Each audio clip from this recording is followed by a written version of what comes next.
Meus irmãos, que Jesus nos abençoe, que a sua paz esteja em nossos corações. À época de Cristo, a Samaria estava localizada na região central da Palestina, fazendo fronteira ao norte com a Galileia e ao sul com a Judeia. Era uma região formada por algumas cidades importantes, como Cesareia, Sebaste, Siquém, também conhecida como Sicar, o Monte Corazim e o Monte Ebal. Foram uma região que sofrera muitas invasões durante os séculos. No ano de 722 a.C., Pozargão II. Logo após, o macabeu João Hircano, no ano 128. Por isso, sofrendo muitas influências, ela se tornou uma capital dissidente de Israel. Ela tinha seu templo próprio, que rendia culto ao Torá de Moisés. Por isso, ela sofria a discriminação dos judeus que residiam na Judeia, dos sacerdotes no templo de Jerusalém, ao ponto de que, quando algum dos sacerdotes ou religiosos de Jerusalém se direcionavam para a Galileia, eles faziam um contorno pelo Rio Jordão, evitando passar pela Samaria, porque diziam que era uma região do pecado, e qualquer que pisasse no seu solo estaria contaminado. Entretanto, quando Jesus começa a pregar, em determinado tempo, Jesus sai de Jerusalém em direção à Galileia, que distava mais ou menos 50 quilômetros, passando pelas montanhas de Efraim.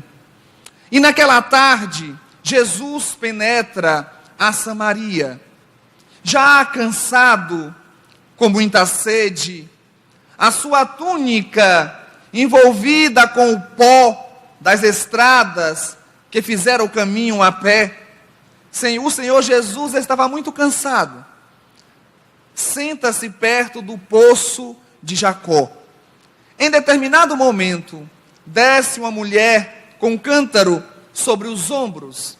E aquela época era eminentemente proibido a conversa de um homem com uma mulher em público, numa região isolada.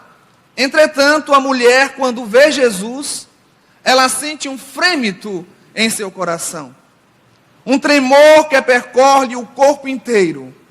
A figura majestática de Jesus, com seu magnetismo de amor, envolve aquela mulher samaritana que se aproxima.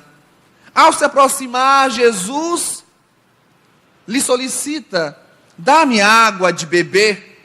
A samaritana, sabendo que Jesus era um judeu, lhe pergunta: mas como? Como pode tu, sendo judeu, pedir água a uma samaritana? E Jesus repousa sobre a mulher o seu olhar de misericórdia e de amor, lhe respondendo: se tu conhecesses o dom de Deus, e quem é o que te diz, dá-me de beber, tu lhe pedirias, e ele te daria a água viva. A mulher se espanta e lhe pergunta: mas como você vai me dar água, se você não tem com que tirar a água do poço? Jesus olha para a mulher e ela ainda pergunta outra vez: serás tu maior do que o pai Jacó? Jesus, com um sorriso suave, lhe diz: qualquer um que beber da água desse poço, amanhã terá sede novamente. Entretanto, aquele que beber da água que eu der, dentro dele se fará uma fonte de água pura, de vida eterna, e ele nunca mais sentirá sede. Em determinado momento, Jesus diz à mulher: por favor, vá chamar o seu marido. E ela se entristece. Percebe-se lágrimas correndo em seu rosto, porque ela não tinha uma vida sentimental equilibrada. Em meio à acanhada, a mulher responde: eu não tenho marido. E Jesus, penetrando profundamente a sonda da sua alma, no coração daquela mulher, ele diz: é verdade, você não tem marido, já tiveste 5, e este último não é seu marido. A mulher se espanta e diz: és em verdade um profeta. E Jesus observa naquela mulher a simplicidade. Ela se sente mais aconchegada a Jesus, e os dois começam a confabular. Ela pergunta: Senhor, os nossos pais adoram a Deus nesse monte. Os judeus de Jerusalém falam que Deus deve ser adorado no templo que fora sonhado por Davi e construído por Salomão. O Senhor, que dizes? Jesus responde: os verdadeiros adoradores de Deus adorarão o Pai em espírito e verdade, pois o Pai procura a tais que assim o adoram. A mulher, já mais animada, fala: Senhor, quando o Messias chegar, com certeza ele nos dirá toda a verdade, nos mostrará o caminho a ser seguido. E Jesus, pela primeira vez na Samaria, pela primeira vez no seu trabalho de missão na terra, afirma quem ele é. Aquela mulher desprezada, daquela terra também desprezada, a Samaria. Jesus fixa naquela mulher o seu olhar magnânimo e diz: eu o sou, eu que falo contigo, sou o Messias esperado. A mulher se encanta e sai a Samaria difundindo que o Cristo, que o Messias estava ali, perto do poço de Jacó. Em pouco tempo, a multidão envolvia Jesus.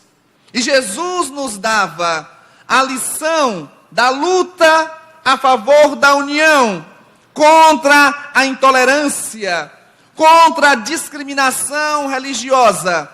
Ele não apenas passou pela Samaria, mas ficou 2 dias na Samaria, pregando o evangelho do reino de Deus para aquelas criaturas.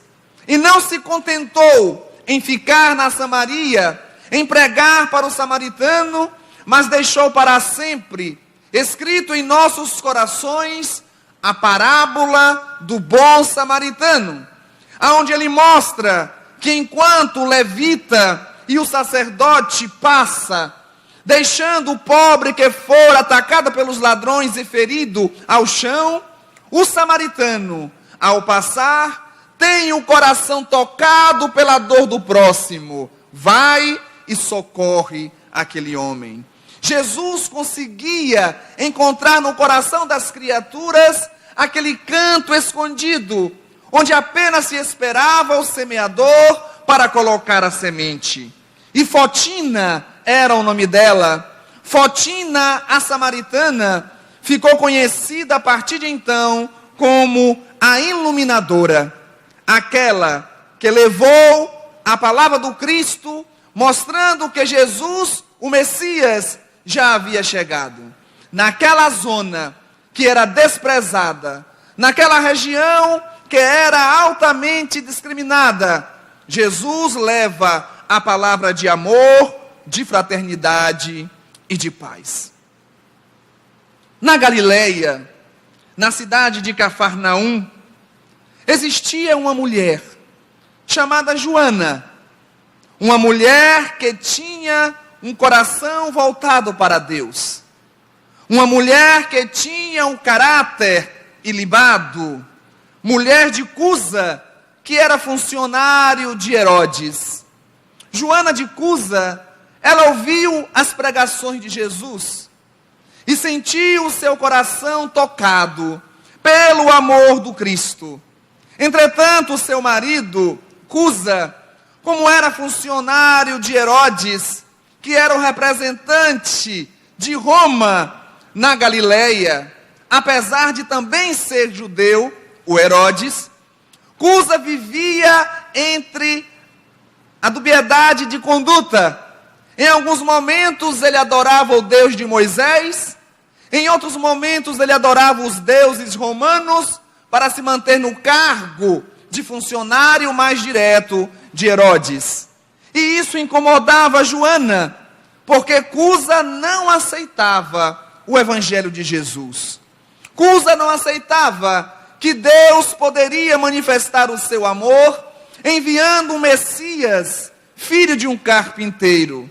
Um Messias que nascera numa cidade pequenina de Belém e fora morar na Galileia, em Nazaré, que era também uma cidade, uma região desprezada. E nessa angústia do seu coração, Joana de Cusa vai buscar Jesus para conversar. E encontra Jesus a sós na casa de Simão Pedro. E aproveitando a solidão, ela começa a abrir o seu coração para Jesus, expondo a situação de recusa do seu marido, as divergências religiosas, contando a Jesus que o seu coração estava aflito. E Jesus responde: Joana, só há um Deus, nosso Pai. O homem pode criar vários templos, dá-lo várias denominações. Entretanto, o Pai é o mesmo. Os templos passarão, como as coisas passarão. Entretanto, Joana, eu vim ao mundo para edificar o reino de Deus, não nos templos de pedra que passam, mas no coração da criatura humana, para que depois possa se exteriorizar na terra como um todo. Você deve amar o seu marido, você deve compreendê-lo, porque em verdade, se estás caminhando com ele, deverá existir ligações do passado, para que vocês possam caminhar juntos em direção ao futuro. Nesse momento, Joana, observando as admoestações de Jesus, ela diz: então, Senhor, não devo eu impor a minha fé, colocar para ele a sua verdade, impor a verdade do reino de Deus? Jesus, olhando para Joana com carinho, ele responde: Deus não impõe, Joana. Aquele que se encontra à margem está mais seguro para estender a mão de socorro àqueles outros que se debatem nas ondas e nas intempéries do mar da vida. Você está em melhor condição de estender a mão e socorrer o seu esposo. Vai, filha, ser fiel. Vê no seu marido o filho amado. Retempera o teu coração. Observa nele a criança necessitada de carinho e de condução. Vá, Joana, vá, filha, ser fiel. E Joana muda o clima mental. Ela começa a procurar observar o lado bom do seu marido, esquecendo o lado que ainda era imperfeito. E a partir de então, ela começa a ter com ele um relacionamento mais amistoso. E desse momento de maior equilíbrio conjugal, nasce o seu único filho. Com o passar dos anos, Cusa começa a sofrer perseguições políticas e se vê desempregado. Ele começa a vender todos os seus bens, entra em falência, começa a sofrer de uma depressão profunda. E numa noite tempestuosa, numa noite escura, Cusa desencarna. Joana se vê sozinha. Ela que estava acostumada com o conforto, se vê agora na pobreza, com a responsabilidade de um filho para cuidar. Entretanto, ela pensava em Jesus, e observava que Jesus não havia recusado a tarefa simples da carpintaria. Jesus, sendo mestre, não havia desprezado a oportunidade de usar enxó e o serrote, o martelo, a madeira, os pregos, na carpintaria simples de Nazaré.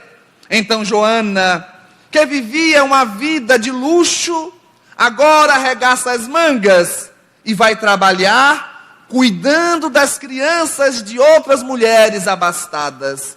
Muitas daquelas que ela recebia em sua casa nos banquetes. Agora ela estava a servir. Mas isso ela fazia com amor, com dedicação, com renúncia e com imensa felicidade.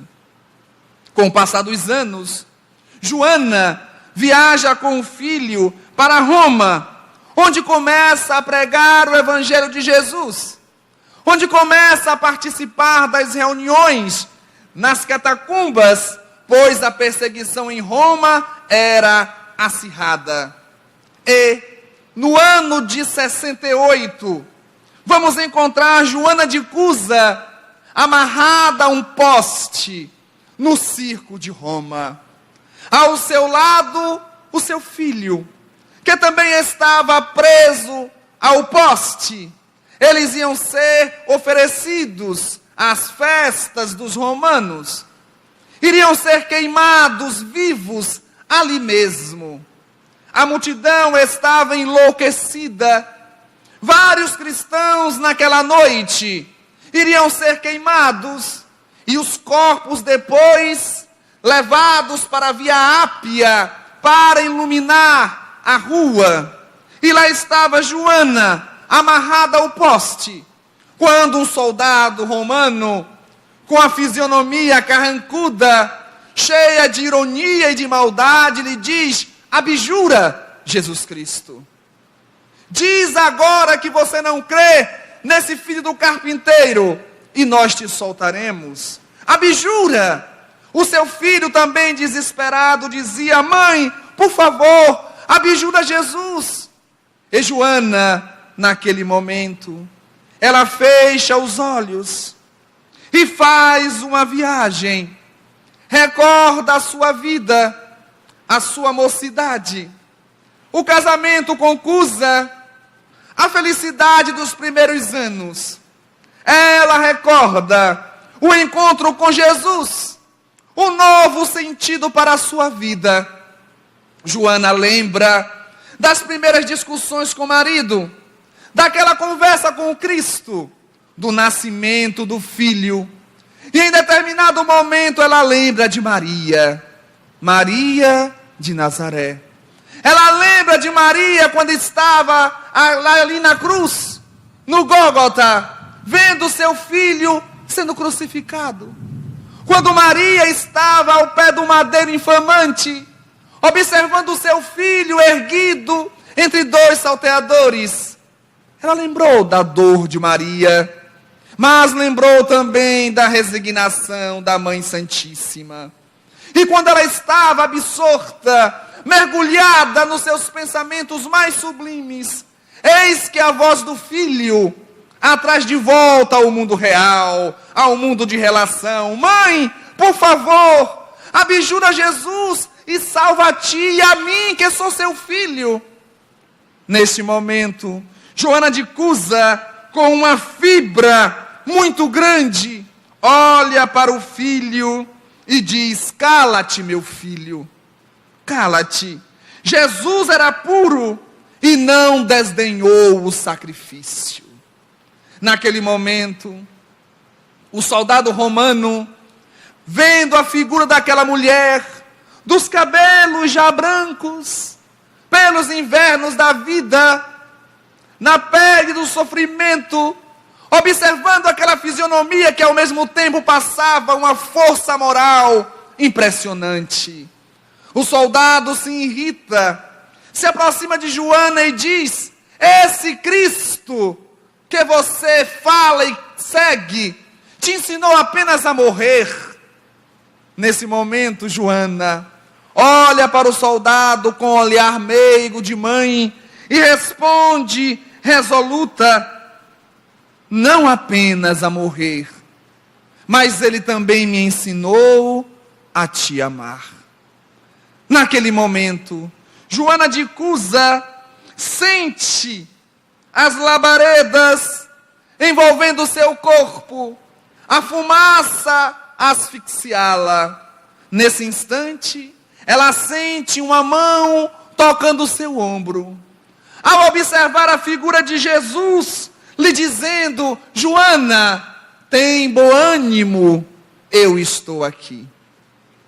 E nos braços de Jesus, Joana de Cusa entra no mundo espiritual, nos planos mais elevados da vida, cantando hosanas ao Senhor.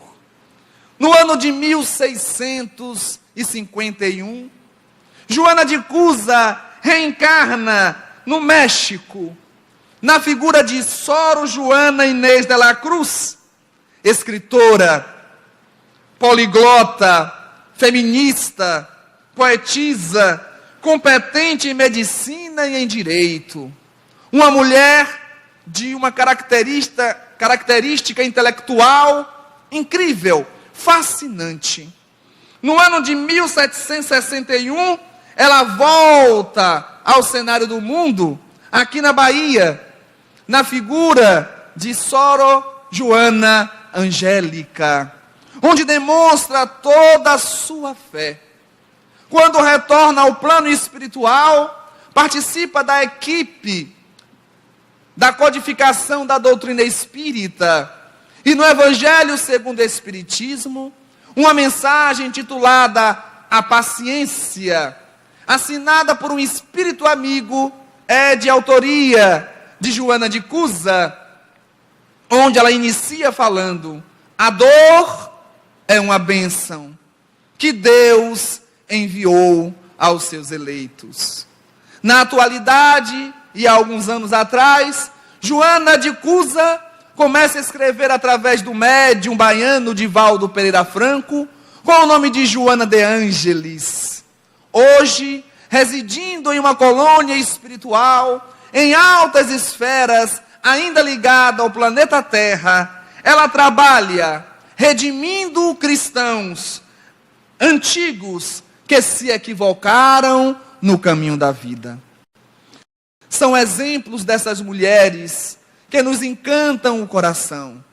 Essas mulheres que estiveram com Jesus em todos os momentos, que não abandonaram o Cristo em momento algum. Entretanto, existe uma mulher que foi, com certeza, um dos maiores exemplos de transformação, um dos maiores exemplos de vida, um dos maiores exemplos de fé e de reforma íntima. Uma mulher que fora tocada nas fibras mais íntimas do coração pela palavra de Jesus, que se deixou levar pelo encanto desse mestre inesquecível, que se deixou encantar pela palavra desse roxinol divino, que veio cantar para nós o mais maravilhoso hino de louvor ao amor e à vida. Essa mulher residia numa vila principesca de Magdala. Era uma vila formosa. Essa mulher era belíssima. Os seus cabelos longos, negros, até a cintura. Os seus olhos também negros encantava. O seu corpo mais parecia o corpo de uma deusa da sedução e do prazer. Maria de Magdala, também conhecida como Madalena, vivia envolvida com os patrícios romanos, com os grandes da Grécia, de Atenas, de Esparta, com os homens de Chipre, que depositavam aos seus pés os diamantes, as joias, pedras preciosas, objetos de marfim, tapetes da Pérsia. Eles se entregavam porque a sua beleza era uma beleza incomum. E Madalena vivia nessa vida falsa, enriquecida. Entretanto, apesar de possuir tudo de material, Madalena tinha fome. Ela tinha fome de amor. Ela tinha fome de paz. Toda vez que via um homem sair do seu quarto, ela sentia um vazio profundo no coração. A sua alma era faminta de amor. Numa noite estrelada, Madalena caminhava na sua alcova, de um lado para o outro. Ela estava aflita, o seu corpo coberto de uma roupa, de um tecido caríssimo, uma seda muito nobre, de um branco quase que transparente. Madalena caminhava de um lado para o outro. O seu coração estava angustiado. Em determinado momento, o seu braço bate em uma escultura que cai, quebrando, produzindo barulho característico, chamando a atenção de uma das suas servas. Essa serva penetra o seu quarto e observa Madalena chorando. Ela estava chorando convulsivamente. E a serva começa a conversar. Minha senhora, hoje, pela manhã, eu ouvi aqui próximo, em Cafarnaum, um profeta. Esse profeta falava de amor. Esse profeta falava do reino de Deus. A senhora está com tanta angústia. Procure esse profeta. E Madalena, chorando, olha para a serva e diz: os profetas que vêm ao mundo são homens muito rígidos, são homens que pregam a dureza na conduta e o castigo para os pecadores. Com certeza, esse homem que você fala poderia conversar com qualquer outra pessoa, mas não comigo. Eu sou uma perdida. Entretanto, eu tenho fome de amor. Eu tenho sede de paz. E a serva, carinhosamente, acariciando-lhe os cabelos, disse: senhora, Jesus é diferente. Ele veio ao mundo para os doentes. Ele disse que os que têm saúde não precisam de médico, mas aqueles que são doentes da alma, para esses, Ele veio ao mundo trazer um caminho de verdade, de vida e de esperança. Vai, senhora, procura Jesus, com certeza, Ele trará paz ao seu coração. Naquela madrugada, era possível ver um barco deslizando sobre as águas do lago, saindo de Magdala em direção a Cafarnaum. Algumas horas depois, Madalena aporta no lago de Genezaré, no Tiberíades, no mar da Galileia, e ela começa a caminhar na areia, já vendo de longe as luzes que iluminavam as casas beira do lago. E ela pensava em sua vida, nas suas dores, nos seus sofrimentos. Em alguns momentos tinha o ímpeto de retornar para casa. Será que aquele mestre que encantava tanta gente iria recebê-la? Entretanto, algo mais forte do que ela atraía para aquele homem. E assim, Madalena chega à casa de Simão Pedro. A princípio, observa o olhar glacial do discípulo do Cristo, que já havia falar e conhecia a fama que ela tinha. Mas, quando ela observa Jesus, ele estava sentado num banco tosco de madeira. os seus cabelos ondulados, cobrindo as orelhas da cor da amêndoa madura, caindo suavemente sobre as escápulas. Ele estava com uma das mãos no joelho e a outra no rosto, como a esperá-la. Madalena se sentiu envolvida no magnetismo do Mestre, como se uma nova luz iluminasse o seu coração. Ela se aproxima de Jesus, senta-se no chão ao seu lado. Quando tenta falar, não consegue.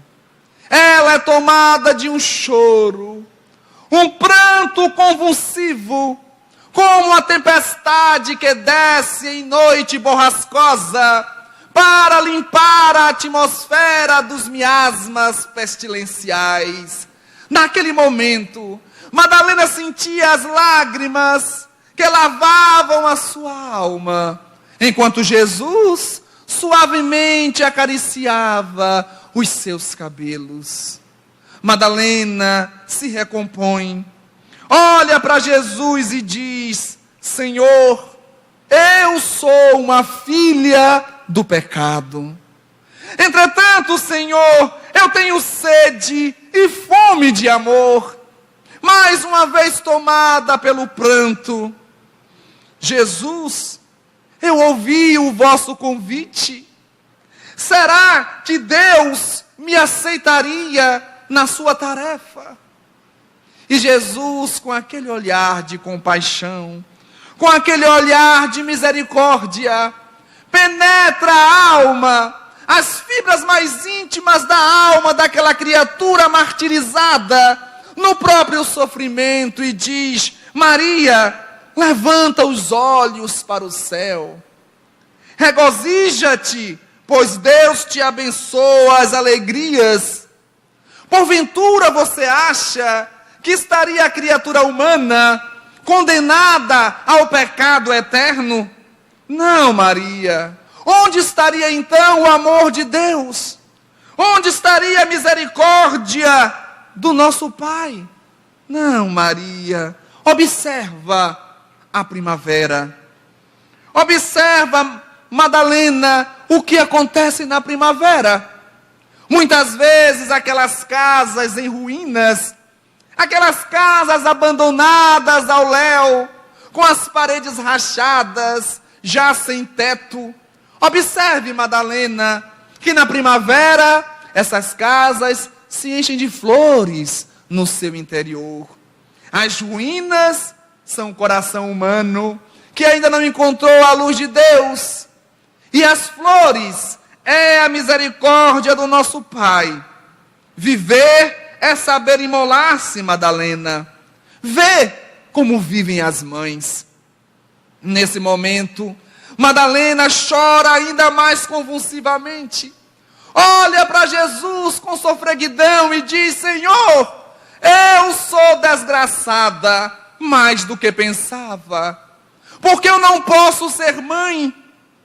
Jesus olha para ela e diz: e qual das mães será maior aos olhos de Deus, Madalena? Não somente aquelas que trazem o rebento no seu ventre, mas aquelas que cuidam dos deserdados. Observa, Madalena, quanto sofrimento. Os idosos abandonados, as crianças desprezadas, os leprosos jogados ao léu. Quantos filhos do infortúnio esperando os corações amáveis de mães do Espírito. Vá, Madalena. Madalena recupera o ânimo, olha para Jesus e diz: doravante, Senhor, renunciarei a todos os prazeres do mundo para adquirir o amor celestial. Doravante, Senhor, eu irei em busca do infortúnio oculto, daqueles que sofrem nas mansardas, daqueles que padecem na rua, dos abandonados, dos desprezados, dos leprosos. Jesus observa o novo estado mental de Maria e diz: vai, Maria, sacrifica-te e ama sempre. Longo é o caminho, difícil a jornada, estreita a porta, mas a fé remove os obstáculos. Nada temas, é preciso crer somente. E Madalena foi. Algum tempo depois, Jesus estava na casa de Simão, o leproso. Falava sobre o amor ao próximo, sobre a dedicação aos semelhantes. E de repente, um dos sacerdotes pergunta: e quem é o nosso próximo? Nesse momento, entra uma mulher com os cabelos desgrelhados, assanhados. A mulher penetra a sala. Ela traz na mão um pote pequeno de um óleo muito caro. Ela está em prantos. Era Madalena. Jesus sentado à mesa. Ela se joga ao chão e começa a chorar nos pés do Cristo. Os sacerdotes que ali estavam começaram a murmurar: se esse homem fosse realmente um profeta, ele saberia quem é essa mulher e a mandaria embora. Naquele momento, Simão levantou e disse: mulher, saia daqui. Você não é digna de entrar nesta casa. E Jesus olha para ele e diz: Simão, sente-se. Mas Senhor, Simão, por favor, sente-se. Você me convidou para a sua casa, mas você não fez como de costume. Você não lavou os meus pés. Essa mulher lava os meus pés com as lágrimas. Você não enxugou os meus pés. Essa mulher enxuga os meus pés com os próprios cabelos. Você não os untou. Ela o fez. Você não me beijou. Ela não para de me beijar. E naquele momento Jesus se abaixa e aconchega o rosto de Madalena entre as suas mãos. Olha profundamente nos seus olhos e diz: filha, os seus pecados, e eu sei que são muitos, estão perdoados pela grandeza do seu amor. Agora vá e não tornes a pecar. Quando ela começa a sair, ele: filha, tome o óleo, guarde para o meu enterro. E a partir daquele momento, Madalena começa a seguir Jesus. Não somente Madalena, mas aquelas mulheres que foram conhecidas na história cristã como as mulheres piedosas. Madalena, Joana de Cusa, Marta e Maria, irmãs de Lázaro, Verônica e tantas outras que passaram a seguir Jesus, ajudando na tarefa, e muitas vezes esquecidas pela história do cristianismo. E o tempo passou, e Madalena soube da crucificação de Jesus. Ela acompanhou o martírio do Cristo. Ela estava ali, ao pé da cruz, enquanto os discípulos disfarçados, enquanto os homens que o seguiam estavam misturados pela multidão para não serem vistos. Apenas João, o único dos discípulos que ficara de peito aberto, estava no Gólgota. Madalena estava ali, com as outras mulheres, para testemunhar a sua fé, o seu amor por Jesus de Nazaré. Ela sofreu quando viu Jesus olhar para os céus e dizer: meu Pai, em tuas mãos entrego o meu espírito, está consumado. Como Jesus morrera no final da tarde de sexta-feira, início do sabá do povo judeu, fora enterrado às pressas. Nada poderia ser feito mais no corpo no sábado, que termina no pôr do sol do sábado. No domingo pela manhã, Madalena e algumas companheiras se dirigem ao sepulcro para limpar o corpo de Jesus com óleo, com os bálsamos, com as especiarias e com o carinho do amor dos seus corações. Quando naquele domingo lindo, aonde a alvorada descortinava um novo dia, a esperança de uma vida plena, anunciada naquela manhã, Madalena, ao passar próximo do cemitério, em direção ao sepulcro, ela vê, naquele instante, 2 homens. Esses 2 homens olham para ela e para aquelas que a acompanhavam e dizem: por que vocês procuram um vivo no meio dos mortos? Jesus de Nazaré não está mais aí.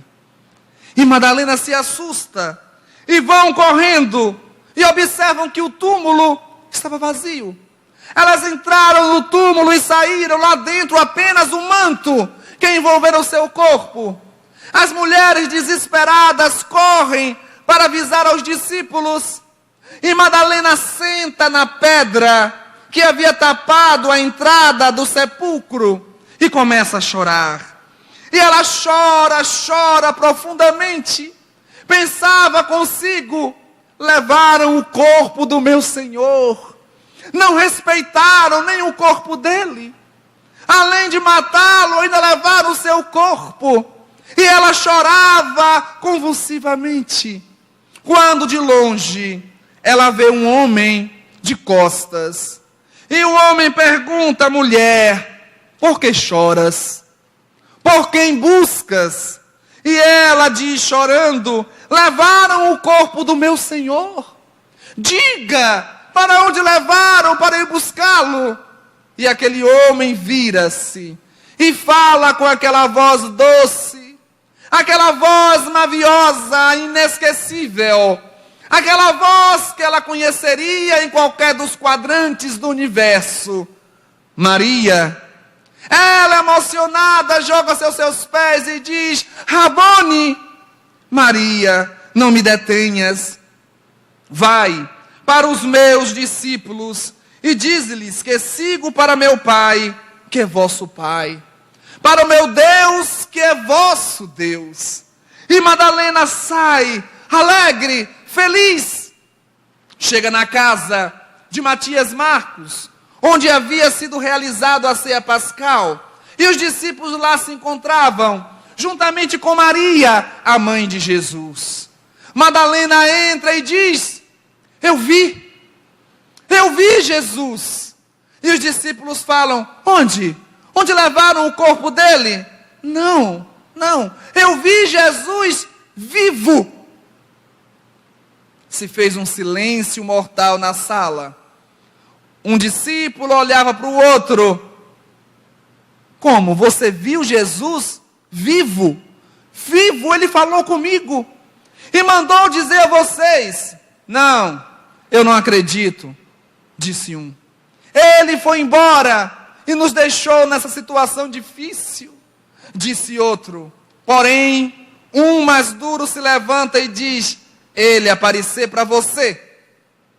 Ele poderia aparecer para a mãe dele. Poderia aparecer para Pedro, que foi escolhido como a pedra.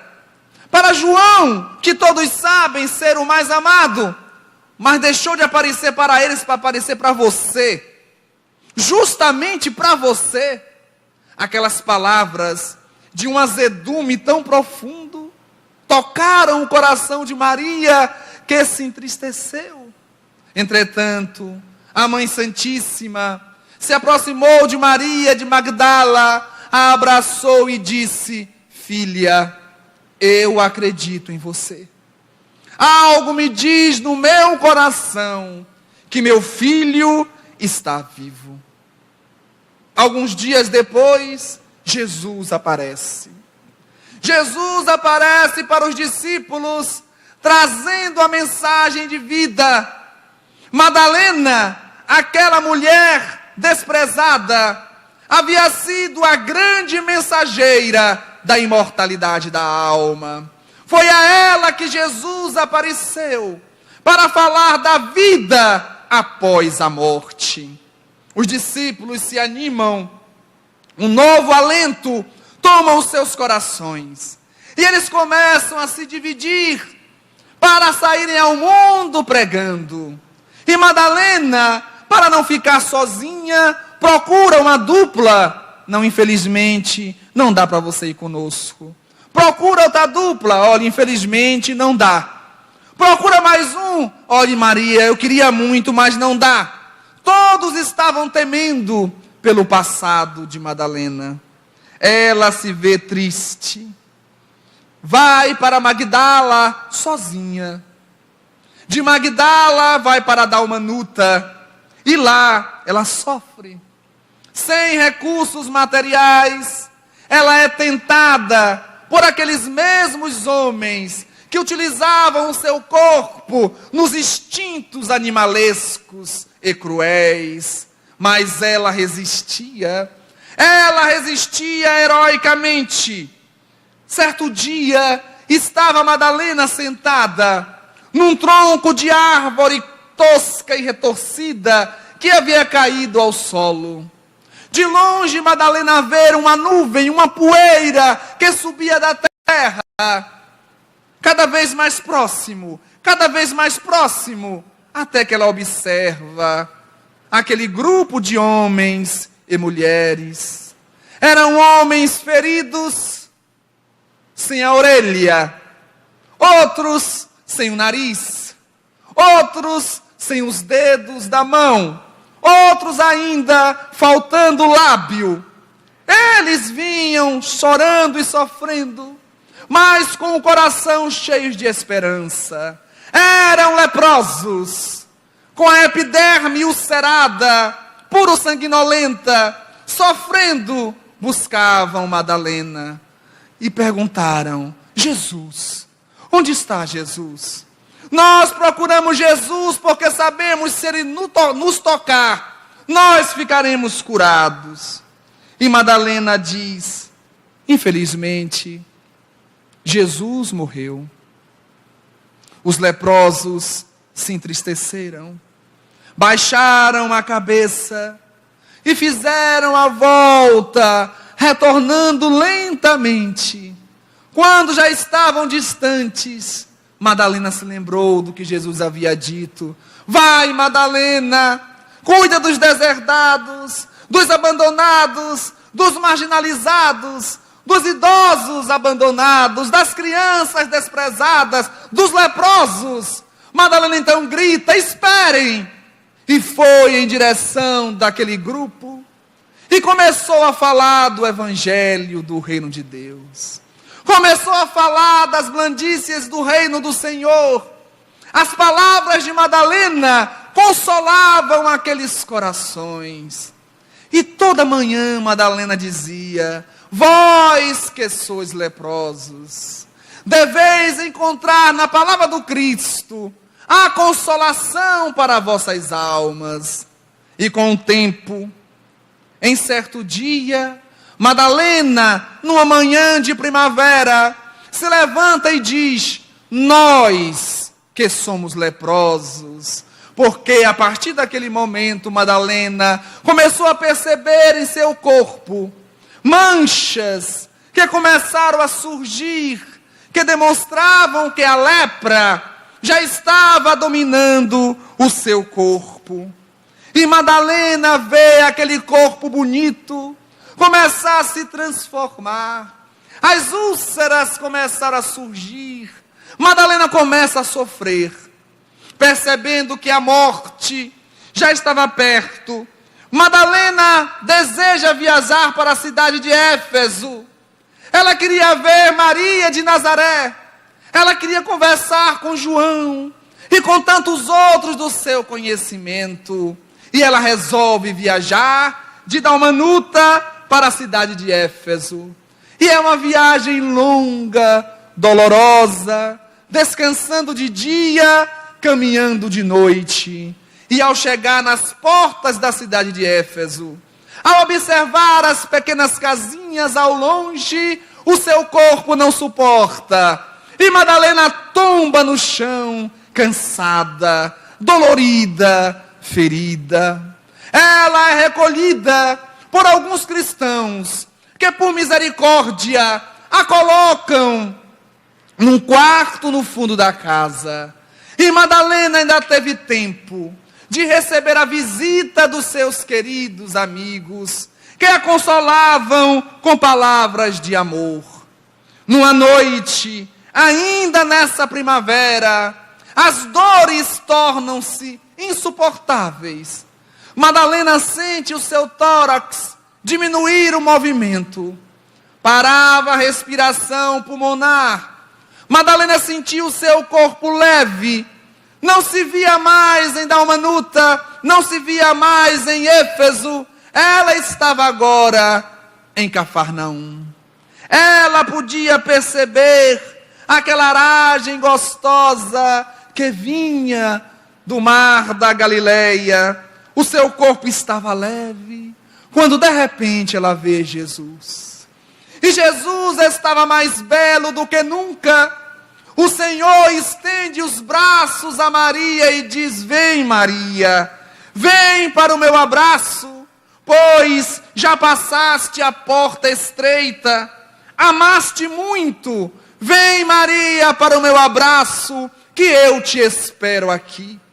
E abraçada com Jesus, o grande e maior amor da sua vida, Maria Madalena ascende às esferas mais elevadas do mundo espiritual.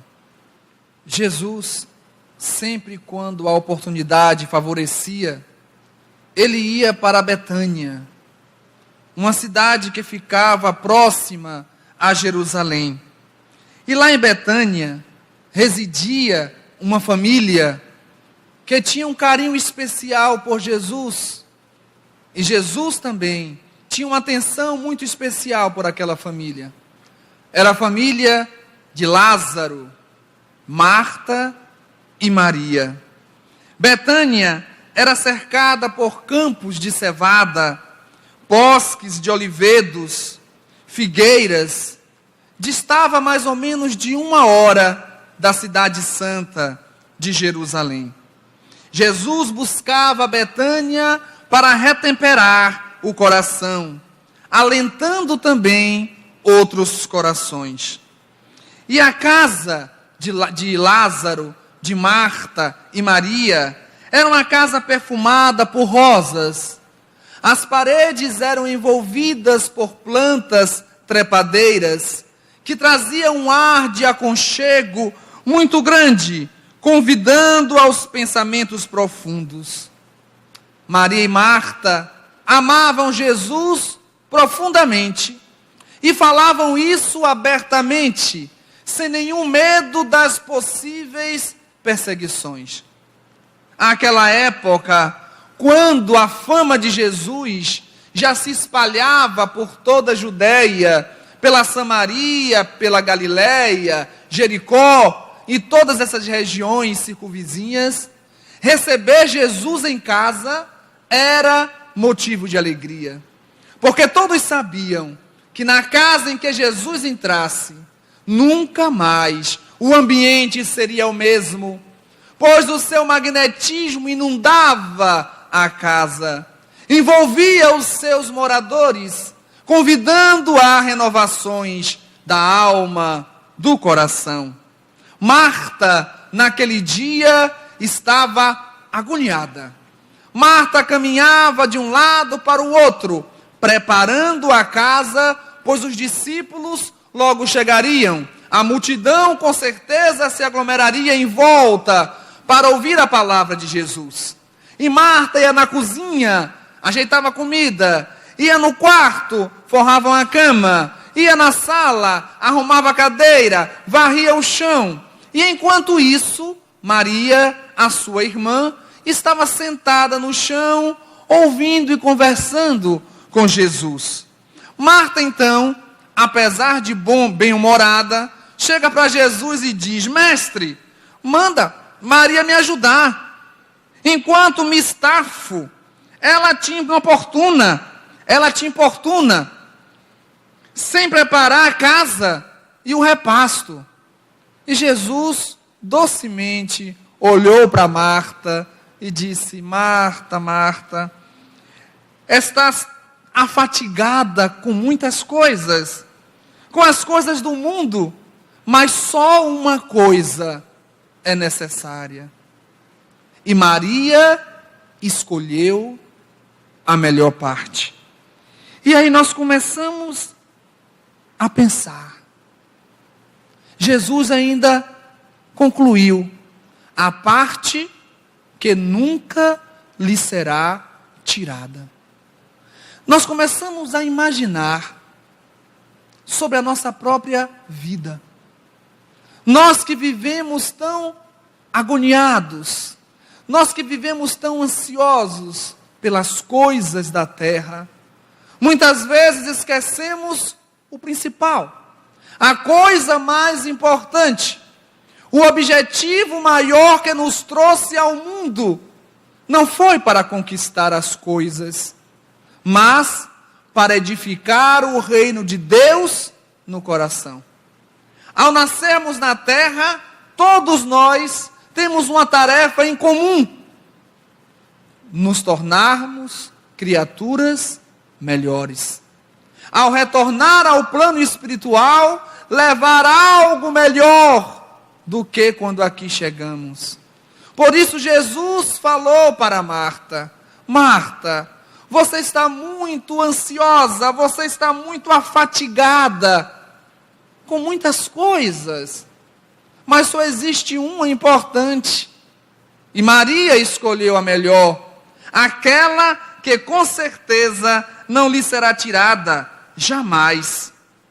Marta então caiu em si, percebeu a amplitude do que Jesus estava a falar e disse: ó Senhor, me desculpe, são os velhos hábitos, os hábitos arraigados. E em verdade é o que acontece. Muitas vezes já estamos tão acostumados com a lama, que quando percebemos uma planície iluminada, nós temos dificuldade em sair de onde nos encontramos. Temos dificuldades de enfrentar novos obstáculos. Temos dificuldade de sair da zona de conforto em busca de novos horizontes. Jesus olhou para Marta e disse: para atingir a plenitude, só uma coisa basta: espírito de luta, capaz de arrebentar as velhas algemas e, renovado, entregar-se totalmente às coisas do Pai Celestial. Marta havia compreendido. Algum tempo depois, a notícia da morte de Lázaro. E Jesus fora avisado. Quando Jesus chegou na cidade de Betânia, Marta correu para abraçá-lo. Olhou nos seus olhos e disse: Senhor, se tu houveras estado aqui, não morreria meu irmão. Mas também sei agora que tudo que pedirdes a Deus, Deus tu concederá. Jesus olhou para Marta e disse: teu irmão há de ressurgir. Marta ingenuamente respondeu: com certeza, Senhor, na ressurreição que haverá no último dia, na ressurreição dos justos. Jesus olha para Marta e diz: Marta, eu sou a ressurreição e a vida. O que crê em mim, ainda que esteja morto, viverá. E todo aquele que vive e crê em mim, não morrerá eternamente. Marta, agora mais convicta do que nunca, olha para Jesus e diz: sim, Senhor, eu já estou na convicção de que és o Cristo, o Messias que havia de vir, o Filho de Deus. E naquele momento de grande emoção, Jesus pede que retire a pedra do sepulcro de Lázaro. Olha firmemente para o local e diz: Lázaro, saia. E depois de alguns instantes de expectativa, eis Lázaro ressurgindo daquela crise de morte aparente, de catalepsia, trazido ao mundo de volta pela força do amor de Jesus Cristo. E Marta e Maria abraçam o seu mestre, tendo a convicção que ele era o Messias, o Cristo de Deus, aquele que desceu do céu à terra para nos ensinar a subir da terra ao céu. Mas agora, nos emociona o coração a falar da mais incomparável das mulheres da vida do Cristo. Aquela que fora conhecida como a rosa mística de Nazaré. Naquela época, Roma invadia todas as cidades, levando o horror da guerra e da morte. A bandeira romana, que tinha a águia com as suas garras destruidoras como um símbolo, invadiam quase todas as regiões do mundo. Roma era o mundo. Roma era a dona do mundo. Entretanto, àquela época, assume o Império Romano a figura de um homem político ímpar, Caio Júlio César Otávio. Tão importante o seu império que ele fora conhecido como Augusto. Ele era diferente de todos os imperadores de até então. Ele era enérgico e magnânimo. Ele era franzino. Ele tinha algumas ataduras que envolviam-lhe as pernas, pois ele tinha algumas úlceras. Ele utilizava uma armadura no tórax, pois muitas vezes com vento frio, facilmente ele gripava. Em realidade, ele não era o protótipo do imperador que Roma esperava. Entretanto, ele foi o maior de todos os imperadores. Ele leva ao mundo a harmonia e o júbilo. Ele traz ao mundo alguns momentos de paz. Ele trocou a lama que tinha em Roma pelos mármores. Ele traz filósofos, poetas, artistas, homens das artes para Roma, para embelezar a cidade. E não fora à toa, porque foi nesse império de Augusto que Jesus nasceu. Era necessário que um homem nobre assumisse o Império Romano para trazer paz por algum tempo, para que a psicosfera do planeta pudesse se elevar, ajudando assim ao Cristo a descer até nós. Pela sua disciplina e pelo seu caráter, Augusto sofreu muito, porque teve que banir a sua filha para a ilha de Pandatária, e depois a neta, porque tinha uma vida promíscua, e ele buscava a correção do comportamento, a disciplina. Ele buscava a conduta correta.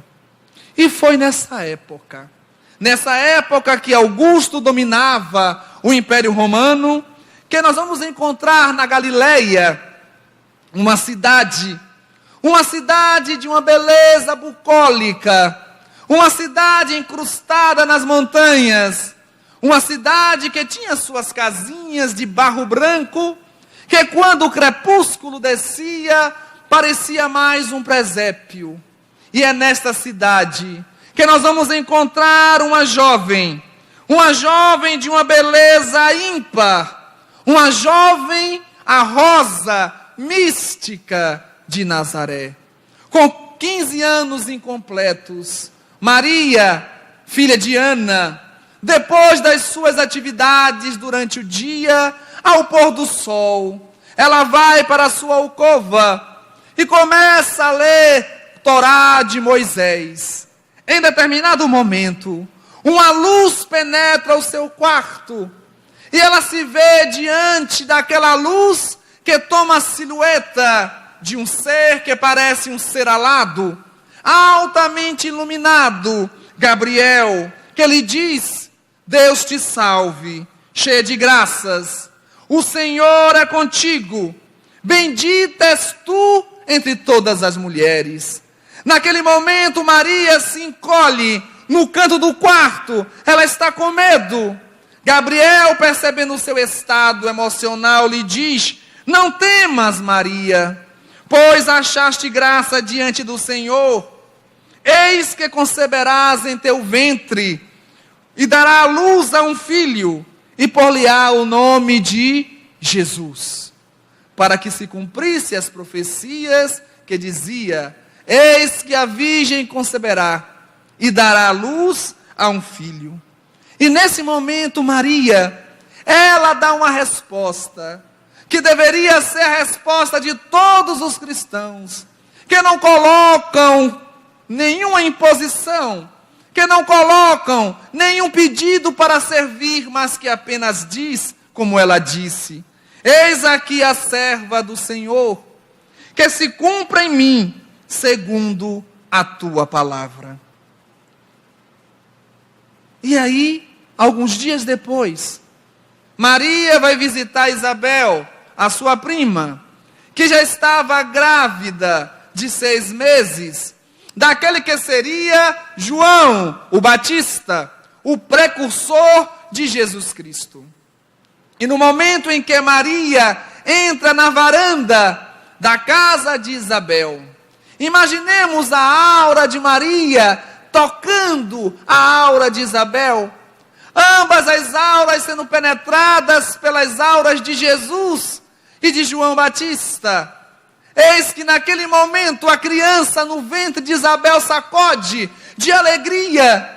E Isabel, tocada de uma iluminação e de uma inspiração divinas, ela diz: bendita és tu entre as mulheres, e bendito é o fruto do teu ventre. Donde a mim tanta alegria de ter em minha casa aquela que é a mãe do meu Senhor. E Maria, abraçando Isabel, diz: a minha alma glorifica ao Senhor, porque Ele ter posto os olhos na baixeza de sua serva. E aí, algum tempo depois, Maria, José, viajam para Belém, aonde naquela noite maravilhosa, naquela verdadeira epopeia da humanidade, no momento mais importante na história do mundo, desce à terra e nasce de uma mulher pobre e humilde de Nazaré da Galileia, de um carpinteiro da raiz de Davi. Nasce, não numa mansão, não num palácio, mas nasce num estábulo, não num berço de ouro, mas numa manjedoura de palha, o nosso Senhor, o nosso Salvador, Jesus.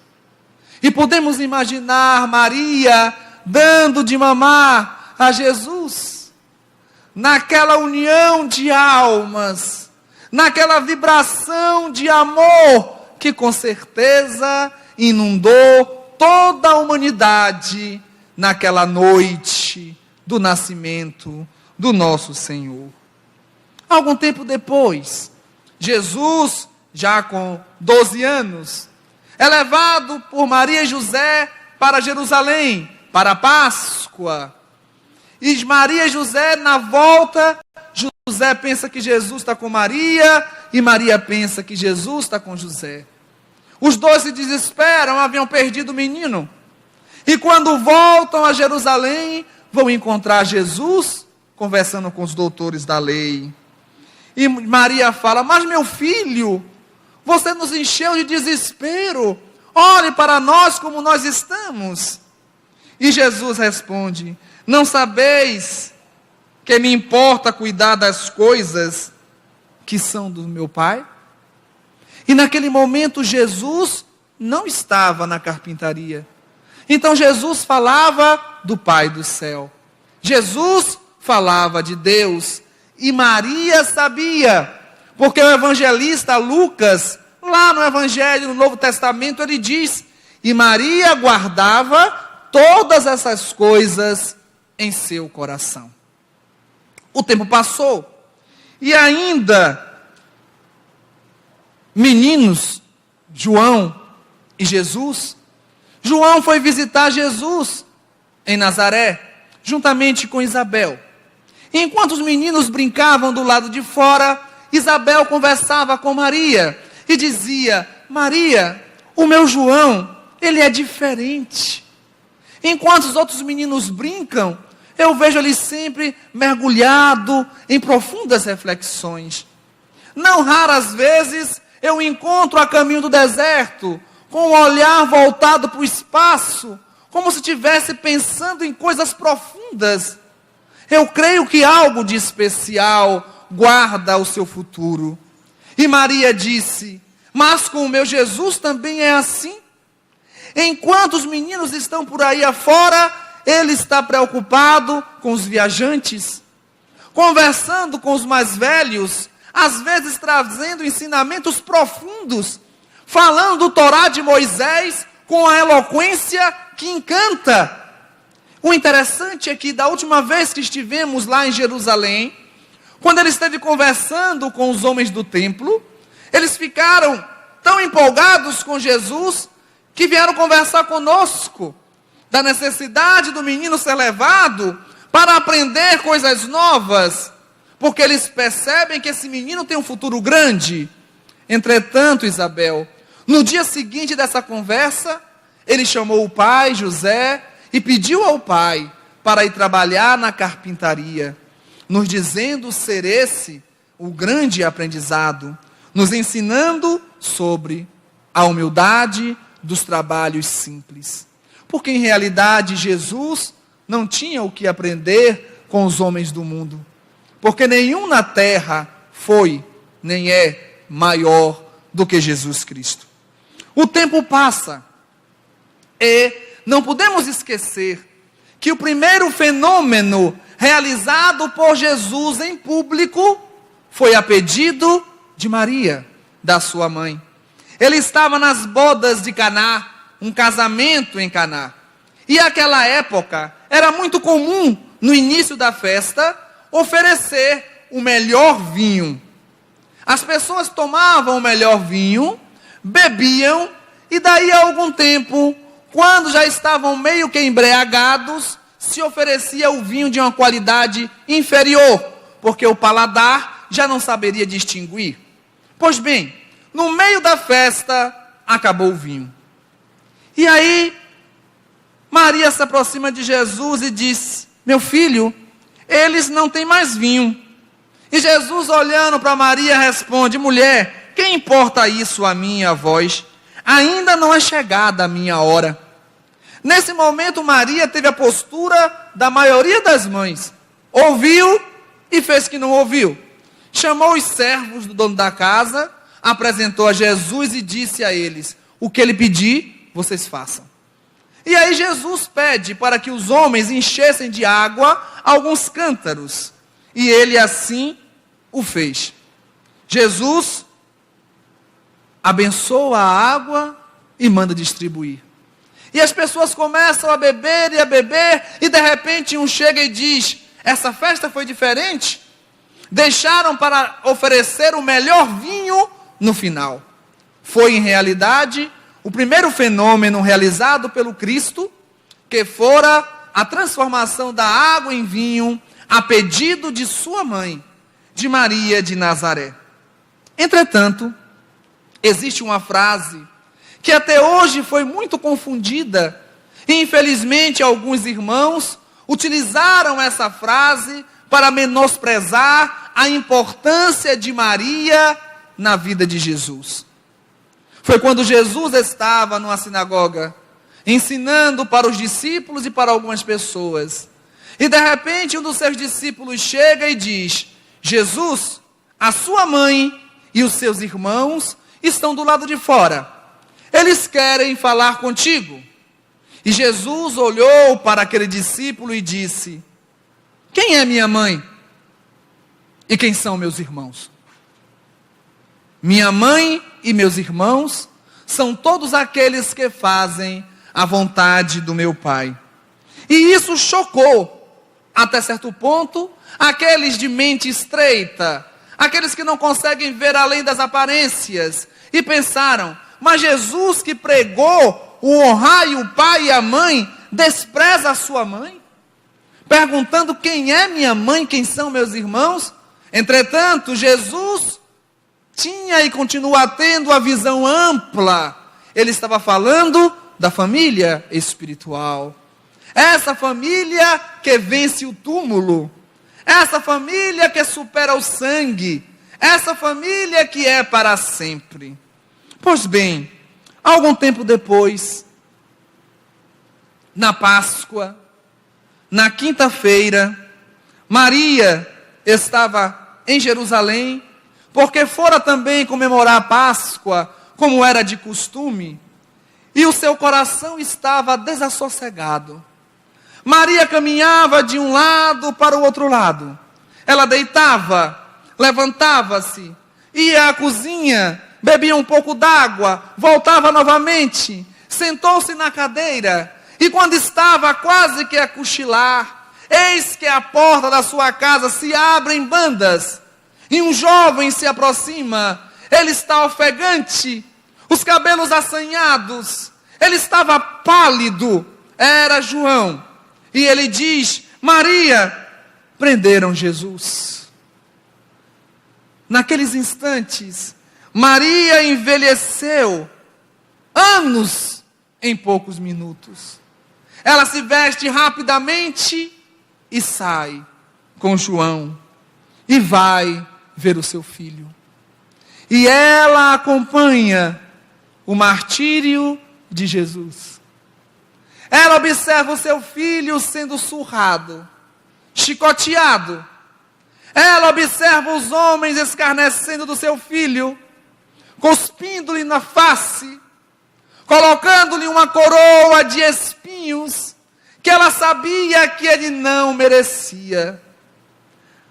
Junto à cruz, o vulto agoniado de Maria produzia doloroso e indelével sentimento, uma grande impressão. Ela estava ali, martirizada também com Jesus. Naqueles instantes, Maria levava o seu pensamento ao passado. Observando o seu filho crucificado, ela voltava com os recursos da memória aos anos do seu nascimento. Ela lembrou do nascimento de Jesus naquela noite em Belém, quando ela colocava no seu seio para mamar. Ela lembrou do seu filho ainda menino, caminhando em casa com dificuldade nos primeiros passos. Lembrou-se das noites, conjuntamente com José, quando lhe ensinava as escrituras, o Torá de Moisés. Maria, enternecida em suas lembranças, mergulhou o pensamento, vendo na tela mental, quando Jesus pega do serrote, trabalhando na carpintaria, com os instrumentos da sua morte, porque ele trabalhou com a madeira, ele trabalhou com o martelo, ele trabalhou com o prego, durante quase que a vida inteira, batendo, aquele som já lhe era característico, e ele sabia que um dia enfrentaria a morte infamante. E quando Maria estava naquele mergulho dos sentimentos de mãe, ela sente uma mão aconchegando-a no peito, e ela olha, era João. João, o evangelista. João, o discípulo mais jovem. João, o único que estava ali, do sexo masculino, dos seus discípulos, de peito aberto, sem medo dos romanos, nem dos sacerdotes. Nesse momento, Maria olha para Jesus e diz: meu filho, o que fizeram contigo, meu amado filho? Nesse instante, Jesus olha para Maria, penetra o seu olhar naquele coração dolorido de mãe e diz: mãe. E olhando para João, ele diz: eis aí o teu filho. Olhando para João como a premiar aquele discípulo amado, ele diz: João, eis aí a tua mãe.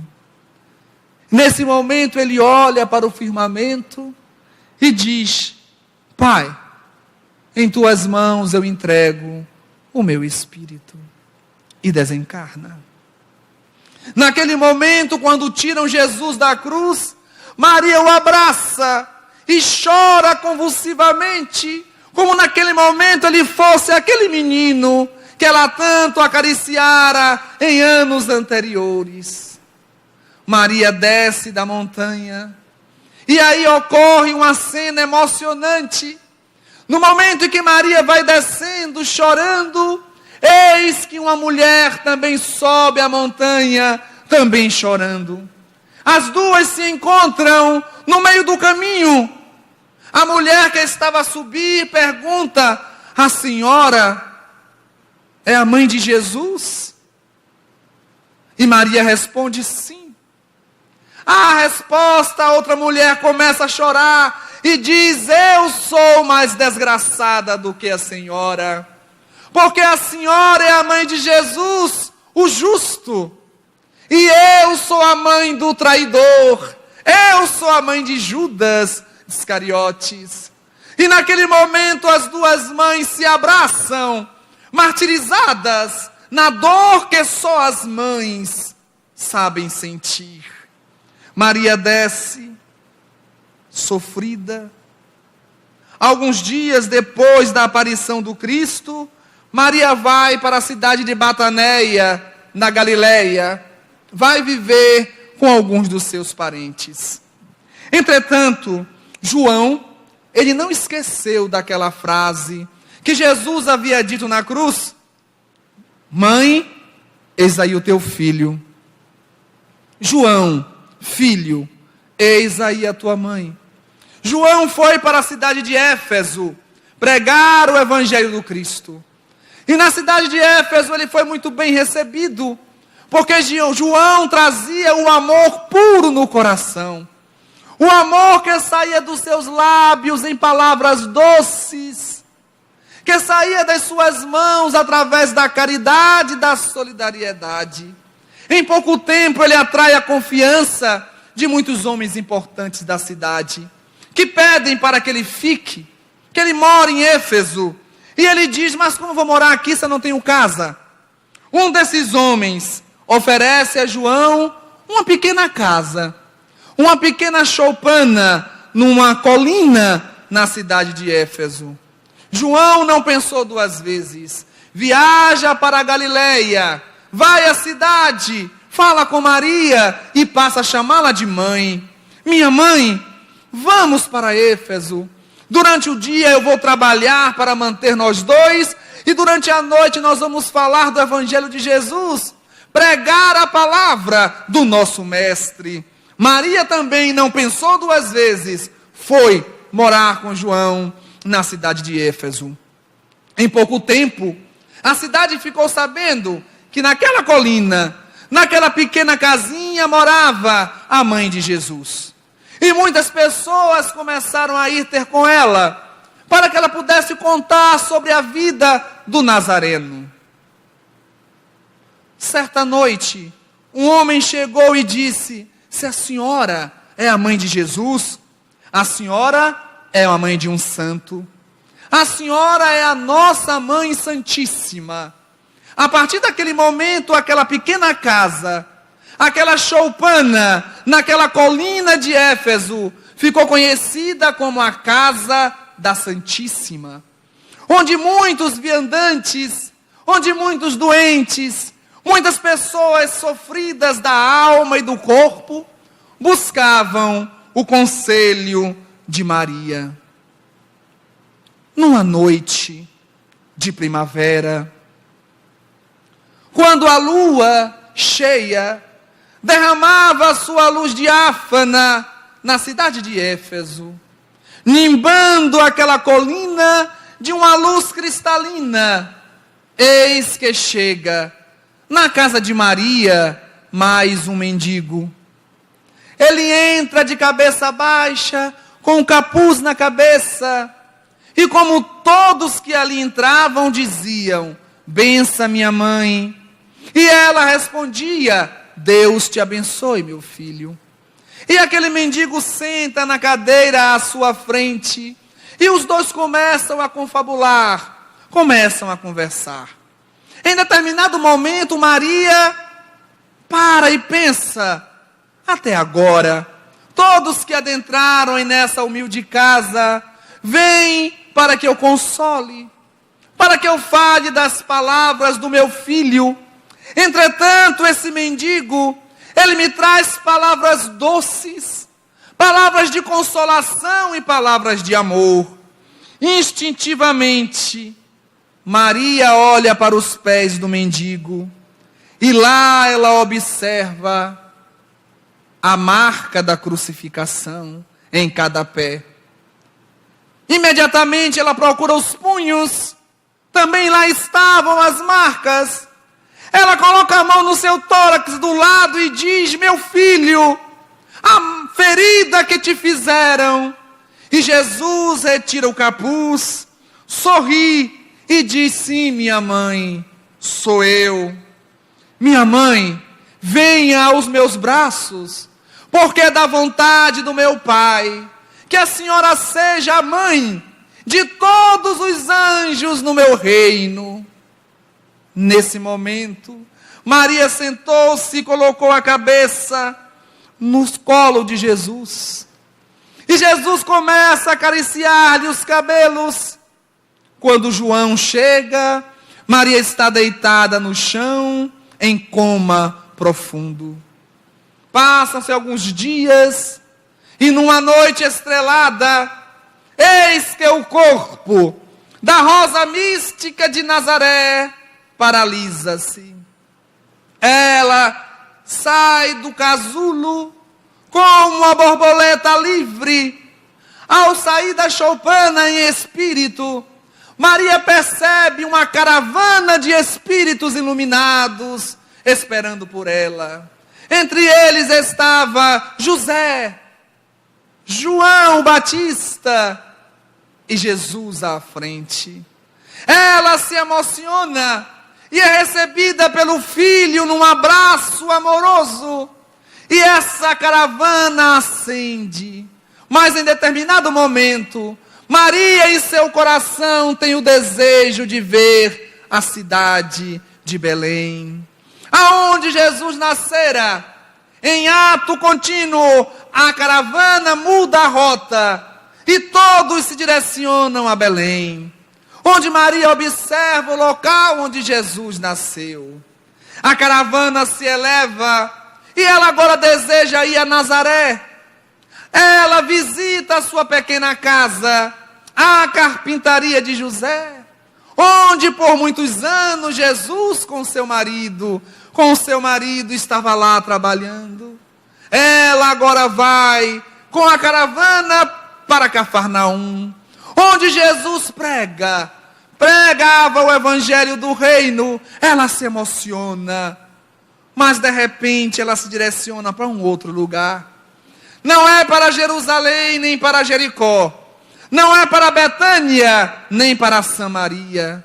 Ela se dirige para Roma. E toda a caravana acompanha. Roma dos mármores frios. Roma que perseguia os cristãos. E naquela noite, uma turba de cristãos iria ser levada para o circo. Iria ser entregue aos leões e aos tigres. Eles estavam agora na masmorra fria do circo romano.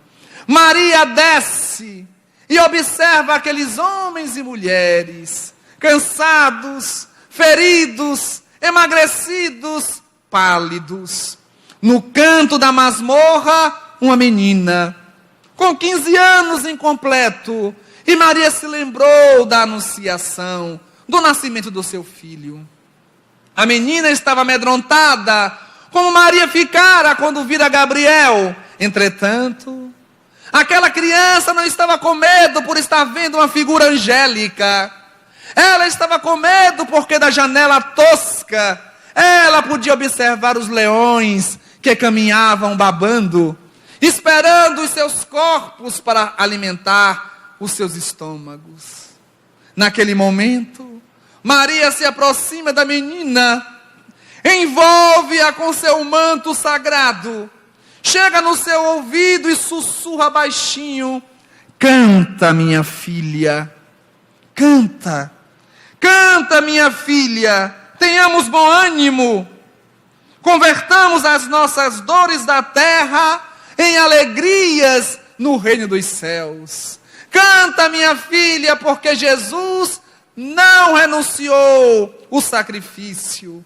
Jesus se entregou ao martírio para se fazer ponte entre a terra e o céu. A menina é tomada de um rubor especial. Ela se levanta tomada de energia e começa a cantar. Ela começa a cantar o hino de louvor a Jesus. Lá fora a turba enlouquecida grita para o espetáculo de sangue. Entretanto, quando os portões se abrem, todos os cristãos invadem a arena, cantando hosanas a Jesus Cristo. Naquele dia em especial, naquele momento, aquela turba de espectadores fora forçada a silenciar. Todos ficaram petrificados, porque não esperavam tamanha força, tamanha dignidade daqueles cristãos que entravam cantando hosanas ao Senhor. E a partir daquele dia, todos os cristãos que entravam no circo do martírio cantavam hosanas ao Senhor. Entretanto, ninguém sabia que a inspiração para aquela atitude surgiu no coração amoroso e maternal da Rosa Mística de Nazaré, de Maria, a mãe de Jesus, a Senhora de todos nós, da Rosa Mística de Nazaré, o símbolo da maternidade na terra, aquela que era um espírito virginal, que veio à terra com a missão de trazer para nós o nosso Redentor, o nosso Jesus Cristo, o nosso amado e divino Senhor. Que Jesus nos abençoe.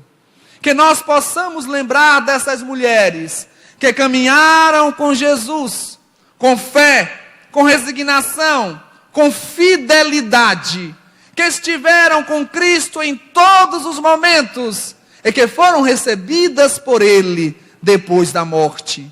Que possamos também nós seguir Jesus na esperança de um dia realizarmos esse divino encontro. Que o Senhor nos abençoe, nos proteja, nos ilumine, porque Jesus é o caminho por onde devem trilhar os nossos pés. Muita paz.